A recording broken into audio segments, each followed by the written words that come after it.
بسم الله الرحمن الرحيم والمرسلات عرفا فالعاصفات عصفا والناشرات نشرا فالفارقات فرقا فالملقيات ذكرا عذرا أو نذرا إنما توعدون لواقع فإذا النجوم طمست وإذا السماء فرجت وإذا الجبال نسفت وإذا الرسل أقتت لأي يوم أجلت ليوم الفصل وما أدراك ما يوم الفصل ويل يومئذ للمكذبين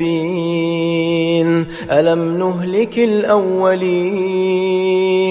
ثم نتبعهم الآخرين كذلك نفعل بالمجرمين ويل يومئذ للمكذبين ألم نخلقكم من ماء مهين فجعلناه في قرار مكين إلى قدر معلوم فقدرنا فنعم القادرون ويل يومئذ للمكذبين ألم نجعل الأرض كفاتا أحياء وأمواتا وجعلنا فيها رواسي شامخات وأسقيناكم ماء فراتا ويل يومئذ للمكذبين انطلقوا إلى ما كنتم به تكذبون انطلقوا إلى ظل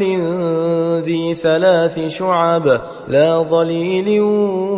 ولا يغني من اللهب إنها ترمي بشرر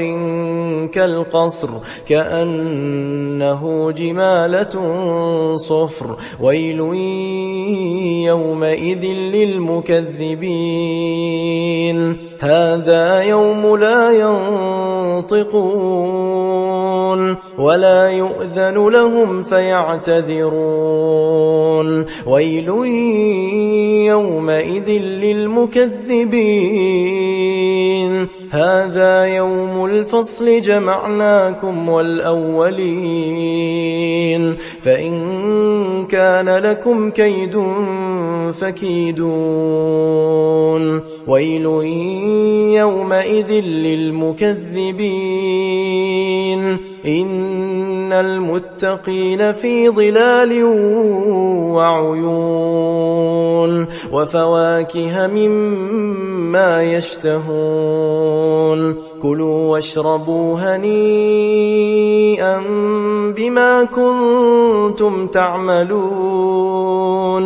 إنا كذلك نجزي المحسنين ويل يومئذ للمكذبين كلوا وتمتعوا قليلا إنكم مجرمون ويل يومئذ للمكذبين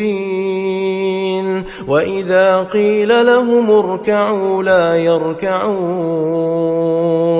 ويل يومئذ للمكذبين فبأي حديث بعده يؤمنون